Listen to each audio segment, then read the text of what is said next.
예수님께서 기도에 대한 말씀을 하셨습니다. 항상 기도하고 낙심하지 말아야 할 것. 이 말씀을 하시기 위해서 비유를 들어서 얘기를 하셨습니다. 과부와 재판장에 대한 비유를 들어서 말씀을 하셨고요. 그리고 우리가 또 읽은 그 바리새인과 세리의 기도에 대한 비유가 있죠. 이 기도는 9절에 보면 자기를 의롭다고 믿고 다른 사람을 멸시하는 자들에게 하시는 말씀입니다. 비유의 말씀. 그러나 그 바리새인과 세리가 기도하는 것을 가지고서 예수님이 비유를 드셨기 때문에 우리가 오늘 기도에 대한 어떤 중심과 또 어떤 자세로 하나님 앞에 기도해야 될 것인지에 대한 말씀을 받도록 하겠습니다. 과부와 세리의 그 기도를 가지고 오늘 말씀 받습니다. 과부의 기도는 그 특징이 너무너무 간절했습니다. 그리고 그 간절함에서 나오는 끈기를 가지고서 그 재판장을 계속 찾았습니다. 이 재판장은 불의한 자고 또 하나님을 두려워하지 않는 자였기 때문에 힘 있는 자들, 또 많은 재산을 가진 사람들, 권력 가진 그런 사람들의 편에 서서 재판을 의롭게, 공의롭게 하지 않고 그런 이 사람의 이익을 따라서 이렇게 재판을 하던 사람이었습니다. 그런데 과부는 가장 힘이 없고 또 가장 약한 어떤 그런 사람들을 상징하는 대표적인 사람입니다. 과부에게서는 별로 받아낼 게 없어요. 그러다 보니까 굳이 과부의 청을 들어주고 또 그 사람의 사정을 살펴서 공의롭게 재판을 해야 될 별 이유를 못 느끼는 겁니다. 그러나 과부는 자기의 억울한 사정이 있어서 너무나 간절했기 때문에 그 사람이 할 수 있는 것은 계속해서 재판장을 찾아가는 것 말고는 없었습니다. 원한을 풀어달라고 계속 찾아서 이야기를 했습니다. 예수님은 여기에 대하여서 끈기와 어떤 간절함만을 가지고서 기도할 것이 아니라고 말씀을 하시는 겁니다. 물론 이런 자세가 필요하다라고 말씀하시는 거지만 하나님의 자녀인 우리는 여기에 믿음을 더하라는 겁니다. 믿음을 더하라. 왜 우리가 믿음을 더해야 되냐? 단순히 간절함으로 그냥 끈기 있게 무언가를 요구하고 바라는 것은요, 세상의 모든 불신자들도 다 하는 겁니다.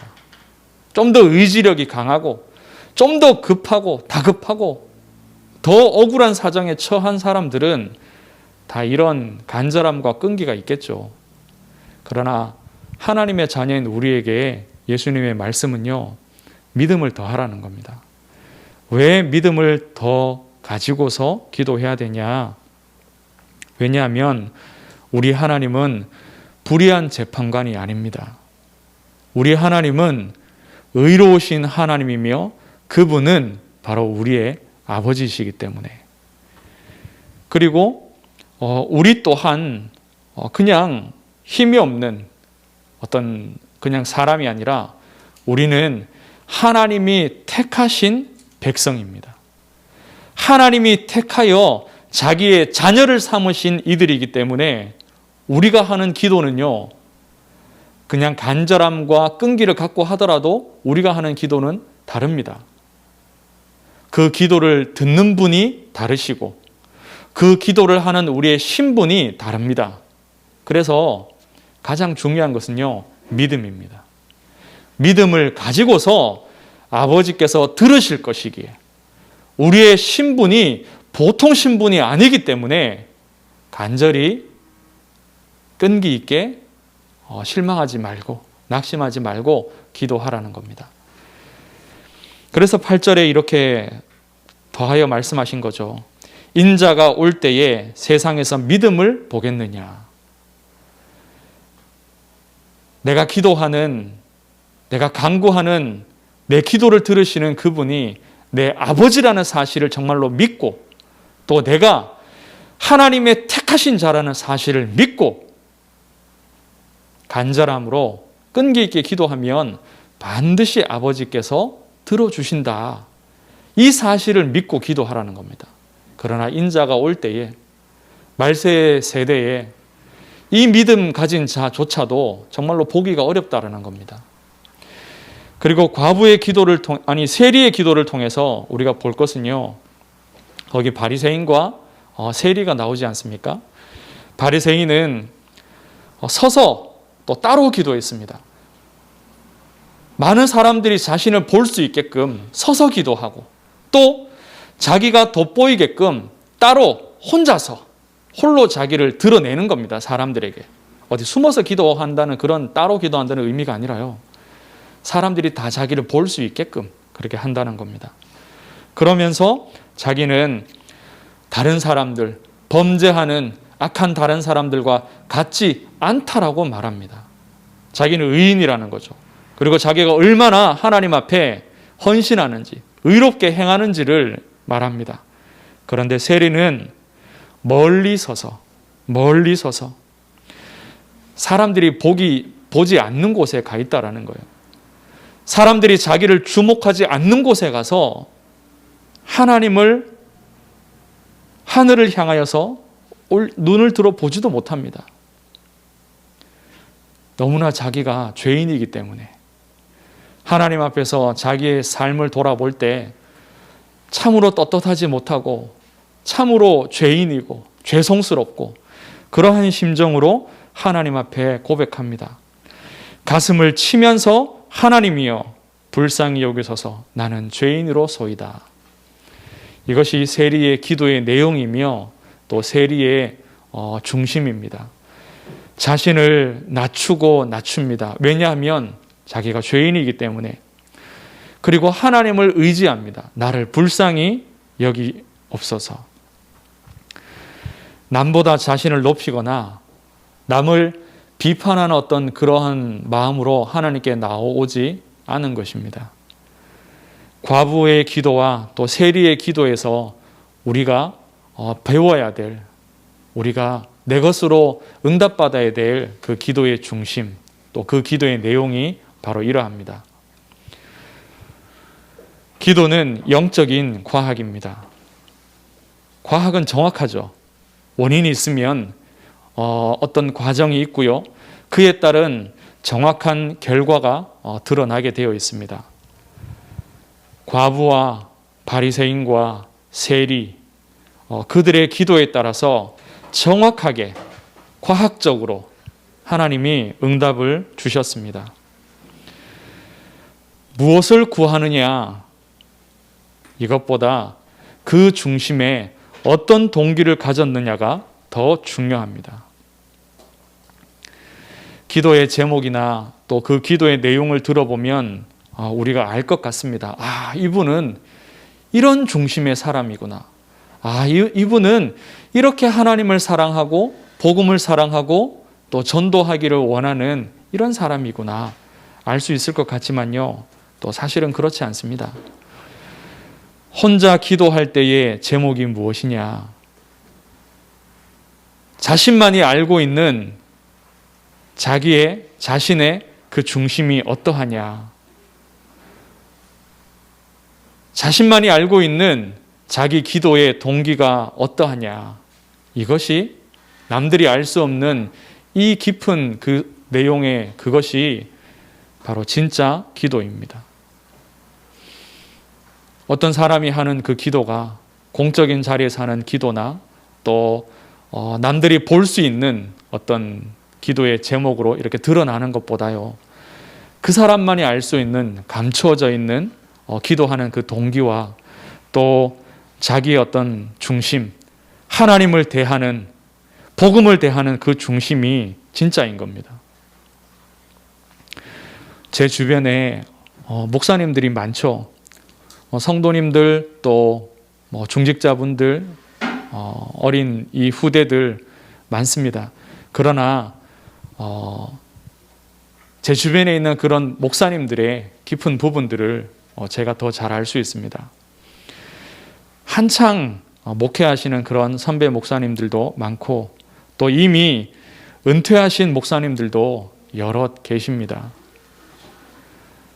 대표 기도나 또 기도 인도할 때 말고 평생 살아오면서 어떤 중심으로 또 어떤 동기를 가지고 기도하셨는지는 마지막을 보면 알 수 있게 됩니다.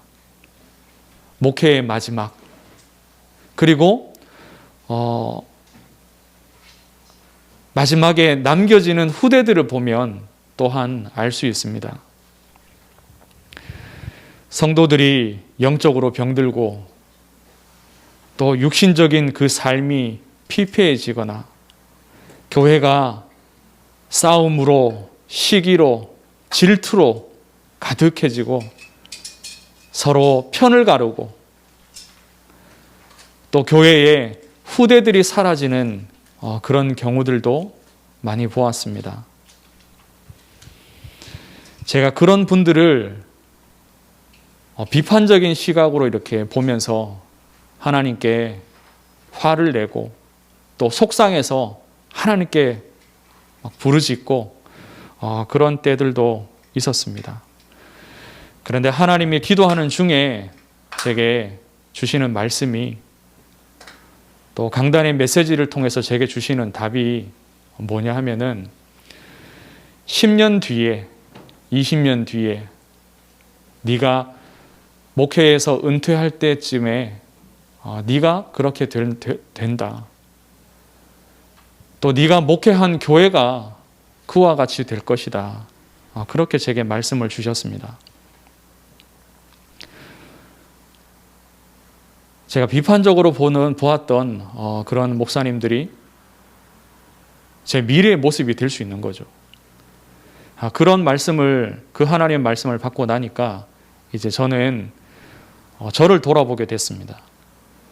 내가 정말로 하나님께 기도하고 내가 사역하고 내가 하나님 앞에 헌신하는 이 모든 것들이 남들은 나를 인정하고 잘한다 하고 칭찬할지 몰라도 내가 알고 있는 나의 저 깊은 곳에 있는 내 중심과 내 동기가 무엇이냐, 이것에 더 집중하게 되었습니다.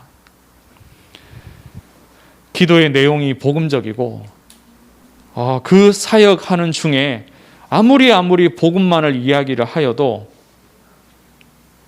우리 자신이 오직 복음의 사람이 되지 않으면 삶에서 복음의 열매가 나오지 않게 됩니다. 잠깐은 복음의 열매인 듯 보일 수 있겠지만 시간이 지나면, 그리고 그 사역의 마지막이 되었을 때에 그러한 열매들이 다 사라지고 없는 겁니다. 과부와 같이 갈급한 마음으로 하나님을 알고 나의 신분을 아는 그 믿음을 가지고서 갈급한 자세로 기도해야 될 것입니다.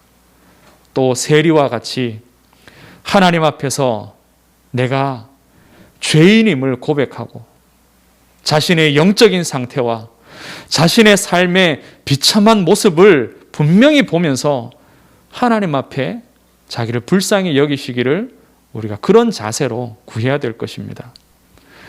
그러한 중심과 그러한 자세로 우리가 평생 동안 기도해야 될 제목이 두 가지가 있습니다. 첫 번째는 지난주에 우리에게 주셨던 그 말씀과 이어집니다. 첫 번째는요, 나를 그리스도께서 못 박히신 그 십자가에 못 박으셔서 오직 복음의 사람이 되게 하옵소서. 이것이 우리의 평생 기도할 첫 번째 제목입니다. 갈라디아서 2장 20절에 바울이 고백했지 않습니까? 내가 그리스도와 함께 십자가에 못 박혔냐니 이제 내가 사는 것이 아니요 내 안에 오직 그리스도께서 사신 것이라. 우리 안에 복음만이 채워져야 됩니다. 육신의 정욕과 안목의 정욕과 이생의 자랑이 다 사라져야 됩니다. 그렇지 않으면 수고하고 우리가 오랜 시간 기도하고 헌신하고 전도하고 많은 사역들을 했지만요, 마지막에 가서 내가 무너지고 또 내 후대들이 우리에게 붙이신 사람들이, 성도들이 무너지게 됩니다.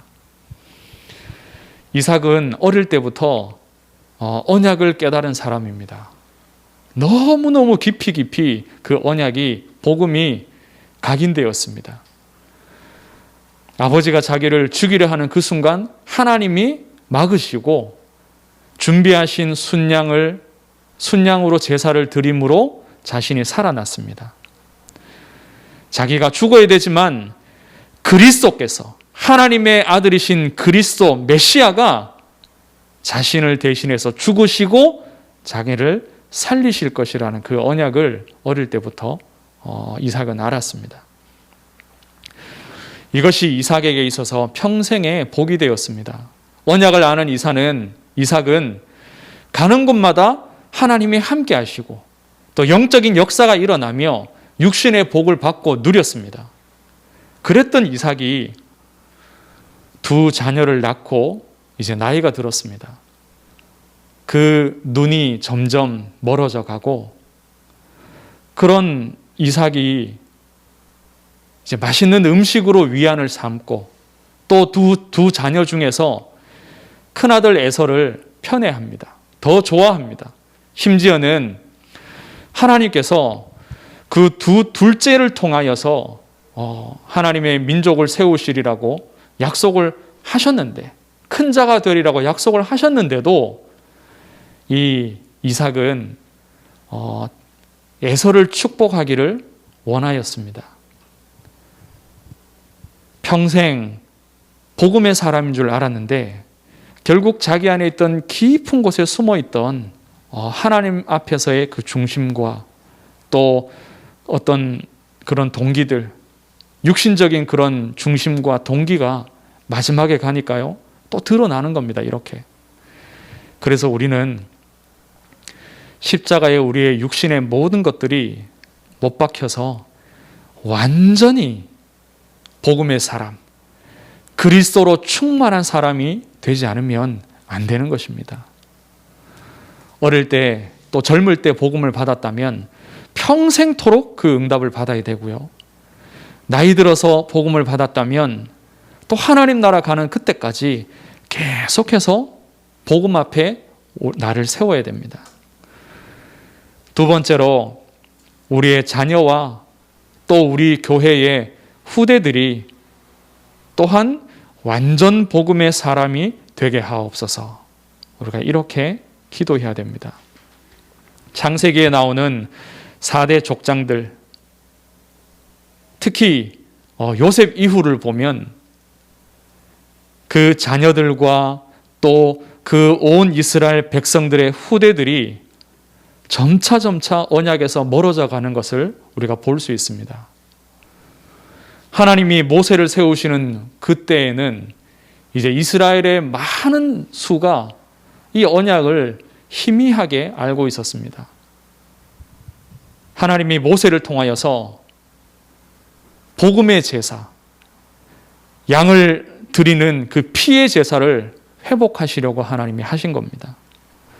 사무엘이나 다윗이나 그들이 사는 날 동안 정말로 복음이 충만한 사람이고 하나님의 나라를 위해서 귀하게 헌신하고 하나님이 인정하시는 그러한 선지자와 왕이었지만 그들의 후대들은요, 이 언약을 놓치고 무너졌습니다.